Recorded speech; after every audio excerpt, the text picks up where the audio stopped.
समाज में रह रहे ऐसे लोगों की पहचान हो और कैसे हो, यह अपने आप में बड़ा सवाल है। दरअसल व्हाइट कॉलर आतंकी सुरक्षा एजेंसियों के लिए सरदर्द बने हैं, क्योंकि ऐसे लोगों पर ना सुरक्षा एजेंसियां और ना ही समाज के किसी लोगों को शक होता है, और इसीलिए व्हाइट कॉलर आतंकी बड़े आराम से किसी भी आतंकी वारदात को अंजाम देने में सफल हो जाते हैं। रिपोर्ट आपको दिखाएंगे।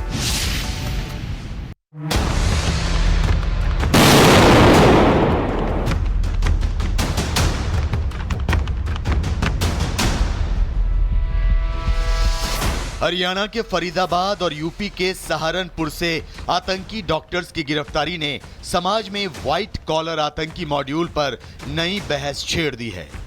लोगों को भरोसा नहीं हो रहा है कि आखिर पढ़े लिखे और प्रतिष्ठित पेशे में शामिल लोग आतंकी कैसे बन सकते हैं, वो भी डॉक्टर जो लोगों की जान बचाते हैं। आखिर कैसे वो लोगों की जान के दुश्मन बन सकते हैं। आम जनों के इसी भरोसे का आतंकी संगठनों ने फायदा उठाया और दिल्ली एनसीआर में व्हाइट कॉलर आतंकियों की फौज खड़ी कर दी। ये वो डॉक्टर हैं जो बाकायदा रिकमेंडेटरी लेटर पर पाकिस्तान या चीन में गए, वहां से एमबीबीएस की डिग्री ली और फिर कश्मीर छोड़ के ये फरीदाबाद के अस्पताल में आके इन्होंने काम करना शुरू किया।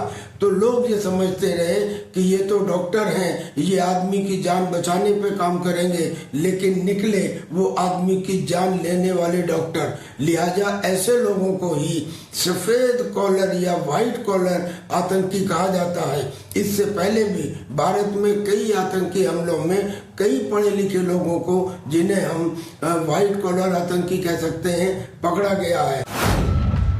आतंकी संगठनों को पता है कि व्हाइट कॉलर पेशे के लोगों पर किसी को शक नहीं होगा।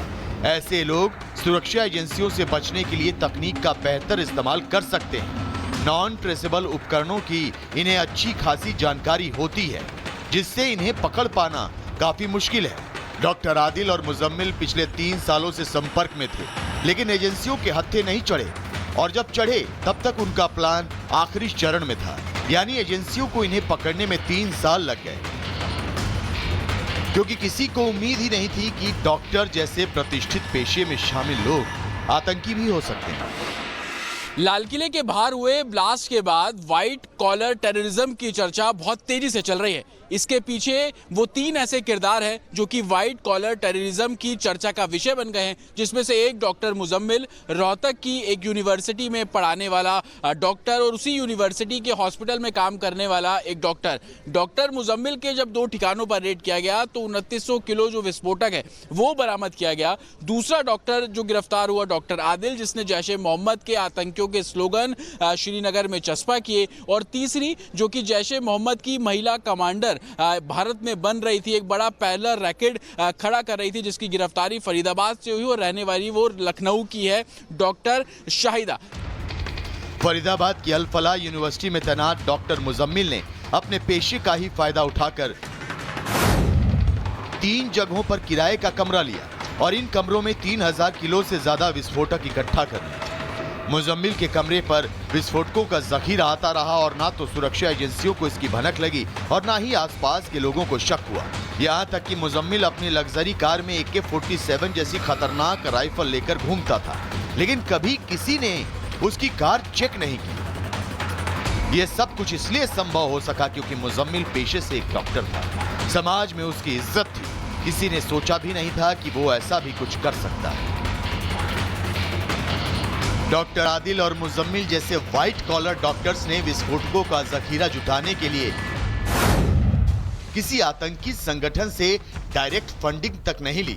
इन दोनों ने फंड जुटाने के लिए अपने नेटवर्क और पेशे का फायदा उठाया। दोनों ने सोशल वर्क और एजुकेशनल नेटवर्क के माध्यम से फंड इकट्ठा किया। इसके लिए इन्होंने इनक्रिप्टेड चैनलों का इस्तेमाल किया। इनक्रिप्टेड माध्यमों से विस्फोटकों की मूवमेंट प्लान की, जिससे एजेंसियों की नजर से बचे रहे। इनक्रिप्टेड चैनलों के माध्यम से दोनों डॉक्टर्स ने अपनी विचारधारा भी फैलाई, जिससे कुछ और प्रोफेशनल्स और छात्रों को अपने आतंकी नेटवर्क का हिस्सा बना सके। एजेंसियां अब इनके फोन से एक एक कड़ी की तलाश में जुटी हैं। जैश और अंसार गजवतुल हिंद जैसे आतंकी संगठनों ने जिस सोच और उद्देश्य के साथ व्हाइट कॉलर आतंकियों की भर्ती की, इन आतंकियों ने ठीक वैसे ही सुरक्षा एजेंसियों और समाज को चकमा देकर अपना काम पूरा किया। हालांकि सुरक्षा बलों और जांच एजेंसियों ने आखिरी चरण में आतंकियों का प्लान फेल कर दिया, लेकिन इसके बावजूद दिल्ली में ब्लास्ट नहीं रोक पाए। व्हाइट कॉलर आतंकियों की एक कड़ी ने दिल्ली समेत पूरे देश को दहला दिया। अब सवाल यह है कि क्या सुरक्षा एजेंसियों ने आदिल, मुजम्मिल और शाहीन की गिरफ्तारी कर व्हाइट कॉलर आतंकी नेटवर्क की कमर तोड़ दी है, या ये तीनों व्हाइट कॉलर आतंकी नेटवर्क की सिर्फ एक कड़ी है? Bureau report, Republic Bharat. समाज में रह रहे ऐसे लोगों की पहचान हो और कैसे हो, यह अपने आप में बड़ा सवाल है। दरअसल व्हाइट कॉलर आतंकी सुरक्षा एजेंसियों के लिए सरदर्द बने हैं, क्योंकि ऐसे लोगों पर ना सुरक्षा एजेंसियां और ना ही समाज के किसी लोगों को शक होता है, और इसीलिए व्हाइट कॉलर आतंकी बड़े आराम से किसी भी आतंकी वारदात को अंजाम देने में सफल हो जाते हैं। रिपोर्ट आपको दिखाएंगे।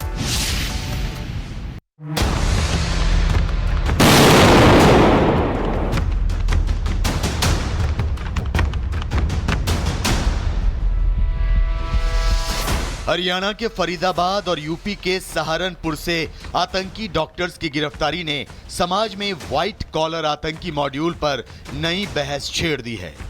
लोगों को भरोसा नहीं हो रहा है कि आखिर पढ़े लिखे और प्रतिष्ठित पेशे में शामिल लोग आतंकी कैसे बन सकते हैं, वो भी डॉक्टर जो लोगों की जान बचाते हैं। आखिर कैसे वो लोगों की जान के दुश्मन बन सकते हैं? आम जनों के इसी भरोसे का आतंकी संगठनों ने फायदा उठाया और दिल्ली एनसीआर में व्हाइट कॉलर आतंकियों की फौज खड़ी कर दी। ये वो डॉक्टर हैं जो बाकायदा रिकमेंडेटरी लेटर पर पाकिस्तान या चीन में गए, वहां से एमबीबीएस की डिग्री ली और फिर कश्मीर छोड़ के ये फरीदाबाद के अस्पताल में आके इन्होंने काम करना शुरू किया। तो लोग ये समझते रहे कि ये तो डॉक्टर हैं, ये आदमी की जान बचाने पे काम करेंगे, लेकिन निकले वो आदमी की जान लेने वाले डॉक्टर। लिहाजा ऐसे लोगों को ही सफेद कॉलर या व्हाइट कॉलर आतंकी कहा जाता है। इससे पहले भी भारत में कई आतंकी हमलों में कई पढ़े लिखे लोगों को, जिन्हें हम व्हाइट कॉलर आतंकी कह सकते हैं, पकड़ा गया है। आतंकी संगठनों को पता है कि व्हाइट कॉलर पेशे के लोगों पर किसी को शक नहीं होगा।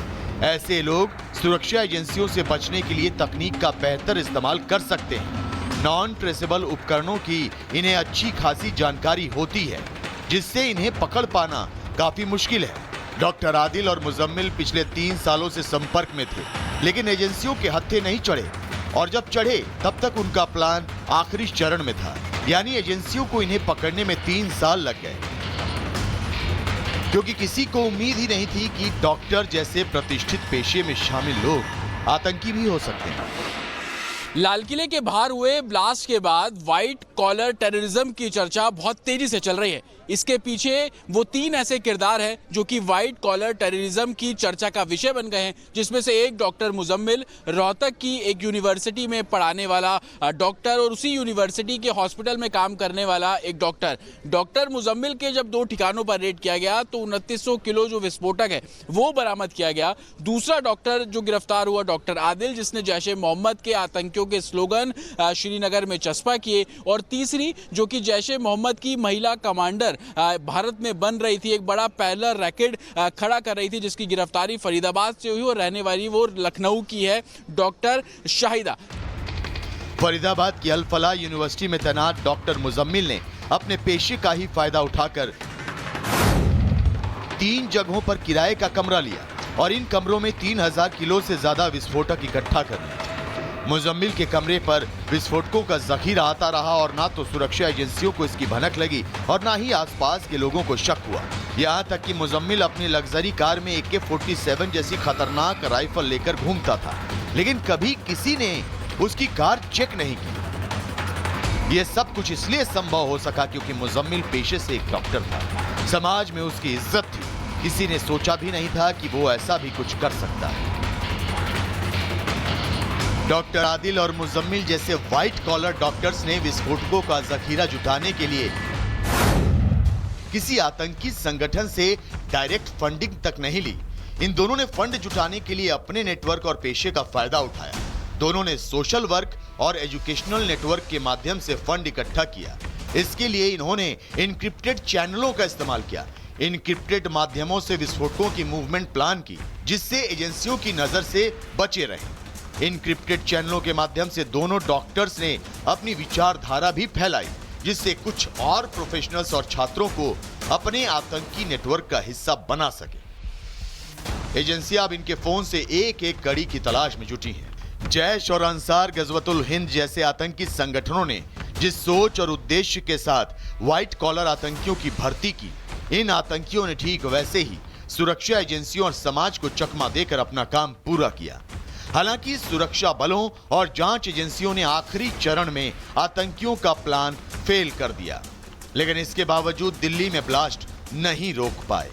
व्हाइट कॉलर आतंकियों की एक कड़ी ने दिल्ली समेत पूरे देश को दहला दिया। अब सवाल यह है कि क्या सुरक्षा एजेंसियों ने आदिल, मुजम्मिल और शाहीन की गिरफ्तारी कर व्हाइट कॉलर आतंकी नेटवर्क की कमर तोड़ दी है, या ये तीनों व्हाइट कॉलर आतंकी नेटवर्क की सिर्फ एक कड़ी है? Bureau report, Republic Bharat.